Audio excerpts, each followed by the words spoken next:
Hello. Next अपन बात करेंगे कि जो बायोकेमिस्ट्री है, इस बायोकेमिस्ट्री का जो न्यूट्रिशन जो चैप्टर है, उस न्यूट्रिशंस के अंदर अपन जो फर्स्ट हेडिंग पढ़ेंगे बेसल मेटाबॉलिक रेट। तो सबसे पहले जानते हैं कि जो बेसल मेटाबॉलिक रेट है, ये बेसल मेटाबॉलिक रेट होती क्या है।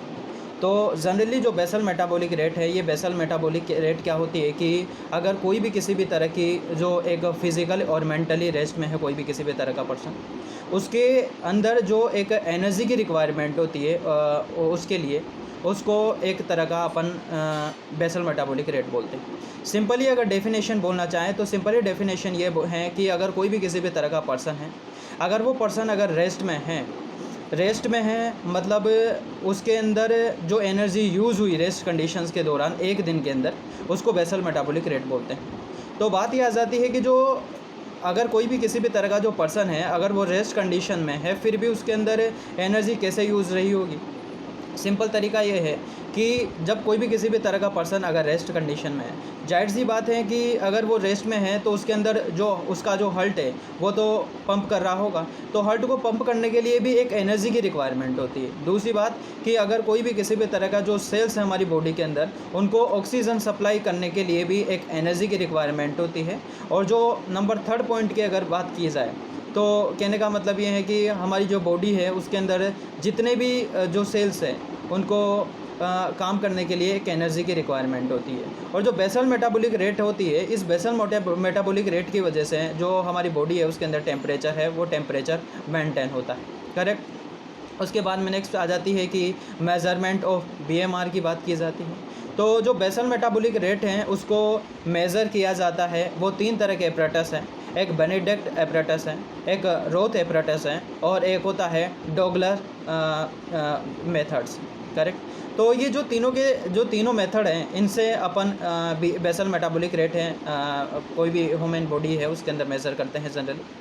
दूसरी बात यह है कि जो बेसल मेटाबॉलिक रेट है, सबसे पहले अपन ने कहा कि जो रेथकन्स मेथड है उसके अंदर क्या होता है कि जैसे जब बेसल कंडीशंस होती है पर्सन की बॉडी के अंदर, तो बेसल कंडीशंस के तहत जो 2 से 6 मिनट के दौरान जो एक ऑक्सीजन है, उस ऑक्सीजन का जो वॉल्यूम जितना कंज्यूम होता है वो मेज़र किया जाता है, वो डिटरमाइन करते हैं। करेक्ट। और एक 6 मिनट के अंदर बात की जाए तो 6 मिनट के अंदर 4.825 इंटू ए इतनी हीट है वो रिलीज़ होती। करेक्ट। और अगर 1 घंटे की बात करें तो 1 घंटे के अंदर 0.425 ए इंटू 10 ये 1 घंटे के अंदर इतनी है हीट है प्रोड्यूस होती। बात ये आ जाती है कि ए क्या है। ए की अगर अपन जभी पे बात करें तो ए है वो एक सरफेस एरिया। करेक्ट। उसके बाद में नेक्स्ट पॉइंट की अपन बात करें तो यूनिट ऑफ बीएमआर की बात की जाए, बेसल मेटाबॉलिक की जो यूनिट है वो कैलोरी पर स्क्वायर मीटर पर हावर्स होती है जनरली।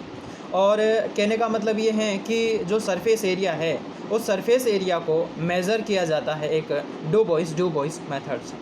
इस डू बॉयज़ का मेथड का जो एक फॉर्मूला है वो है ए इज़गल टू एच की पावर 0.725 इंटू एच की पावर 0.425 इंटू 71.85।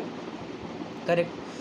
तो जो यहाँ पे ए है ये सरफेस एरिया को डिनोटेट कर रहा है और ये सेंटीमीटर स्क्वायर में होता है। और जो एच है वो हाइट है और वो सेंटीमीटर में होती है। और जो डब्ल्यू की बात की जाए दैट कैन बी वेट है। और जो वेट है ये वेट 1 केजी के अंदर है जनरली।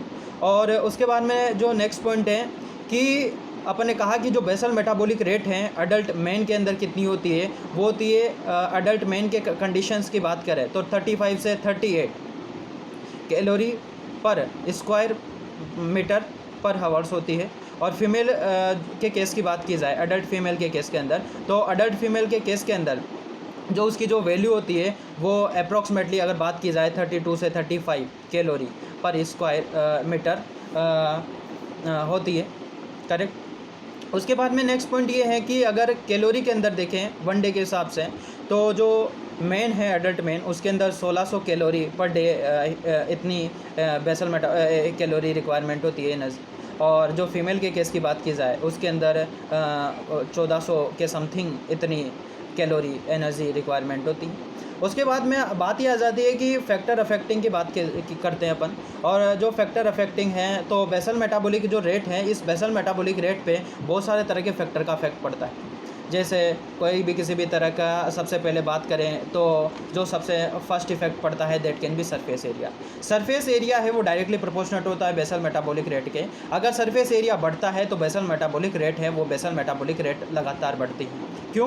क्योंकि जो सरफेस एरिया बढ़ा इसका मतलब क्या हुआ, तो हाइट भी बढ़ी और वेट भी बढ़ा। सेकेंड बात आ जाती है सेक्स की। तो जो मेल है, मेल के अंदर जो बेसल मेटाबॉलिक रेट है वो ज़्यादा होती है और फीमेल के अंदर बेसल मेटाबॉलिक रेट है कम होती है। क्यों?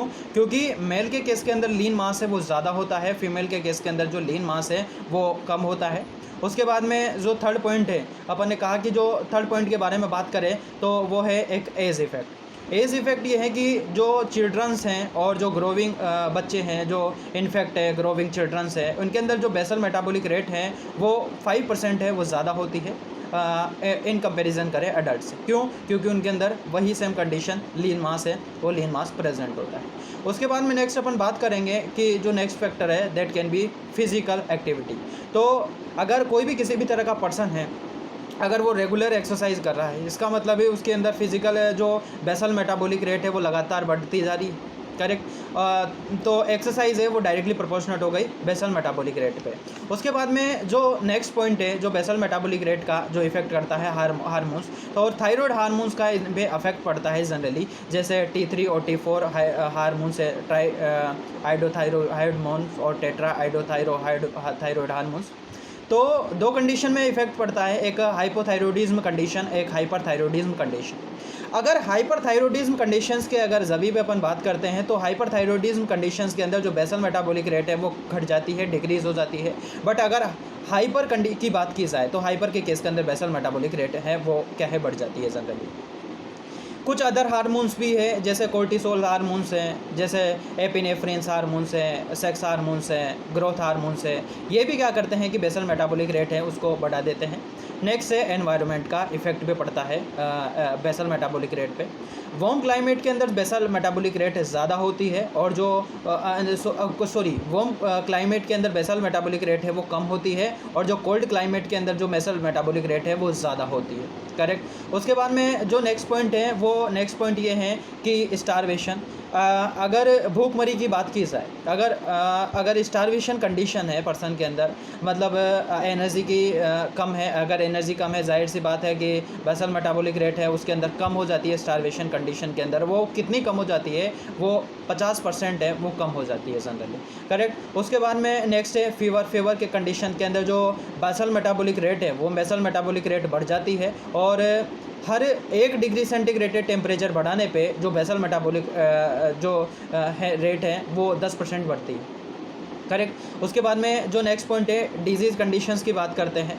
तो कुछ इन्फेक्शंस हैं, जैसे अपन बात करें कि जैसे पॉलीसाइथीमिया कंडीशंस हैं, जैसे ल्यूकेमिया कंडीशंस हैं और कार्डिक फेलियर कंडीशंस की बात की जाए और एक हाइपरटेंशन की बात की जाए, तो इन सभी के अंदर जो बेसल मेटाबॉलिक रेट है वो लगातार बढ़ रही है। बट अगर एडिसन डिजीज़ की अगर अपन बात करें तो एडिसन डिजीज़ के अंदर जो बेसल मेटाबॉलिक रेट है वो क्या है, कम होती है। और एडिसन डिजीज़ है, ये एडिसन डिजीज़ क्या है कि एक तरह का ये एक एडिसन इनसफिशिएंस से रिलेटेड है। और नेक्स्ट है रेशियल के बारे में बात करते हैं। अगर रेशियल के बारे में वेरिएशंस के बारे में बात करें, रेशियल वेरिएशंस क्या होती है? रेशियल वेरिएशन होती है कि नस्लीय जो रूपांतर के केस की बात की जाए तो उनके अंदर क्या होता है कि जो स्ट्रीम होते हैं उनके अंदर जो बेसल मेटाबॉलिक रेट है वो ज़्यादा होती है। और अगर जो वुमेन है जो रहती है एक यूएसए के अंदर, उनके अंदर जो बेसल मेटाबॉलिक रेट है वो 10% एक लो होती है, लेस होती है than average basal metabolic rate than the American womens. Correct. अब नेक्स्ट पॉइंट ये आ जाता है कि जो अपन बात करें कि जो अगर सिग्निफिकेशन की बात करें कि जो इसका बेसल मेटाबॉलिक रेट है, इसका सिग्निफिकेशन क्या है, तो सबसे पहला जो सिग्निफिकेशन इसका वो यही है कि जो कैलोरिक वैल्यू है उसको मेज़रमेंट करते हैं और डिटरमाइन करते हैं। सेकंड जो इसका जो फंक्शन वो है, जो सिग्निफिकेशन है, वो सिग्निफिकेशन ये है कि प्लानिंग ऑफ डाइट, और इसकी वजह से हम डाइट है वो प्लानिंग रूप से करते हैं। और नेक्स्ट थर्ड फंक्शन है कि कोई भी थायराइड फंक्शन है वो यूज़फुल होते हैं के लिए इम्पोर्टेंट होता है। हाइपोथायरॉयडिज्म कंडीशन के अंदर वो घट जाता है बीएमआर की वैल्यू, और वो कितनी घट जाती है, -40% इतनी घट जाती है। और हाइपरथायरॉयडिज्म के कंडीशंस की बात की जाए उसके अंदर बढ़ जाती है बेसल मेटाबॉलिक रेट, और वो कितनी बढ़ जाती है, वो बढ़ जाती है अप्रोक्स अगर बात की जाए तो +60% है, उससे ज़्यादा बढ़ जाती है। नेक्स्ट जो इसका जो फंक्शन की अगर बात करें तो जो नेक्स्ट फंक्शन है इसका वो है कि अगर कोई सर्टेन डिजीज़ है उन पे भी एक बेसल मेटाबॉलिक का इफ़ेक्ट पड़ता है। अब उसके बाद में अपन बात करेंगे कि जो जितना भी अपन ने अभी अभी रिकॉल किया, जितना भी पढ़ा, उसको एक बार रिटन वर्क के अंदर देख लेते हैं कि क्या क्या पॉइंट हैं वो मेंशन कर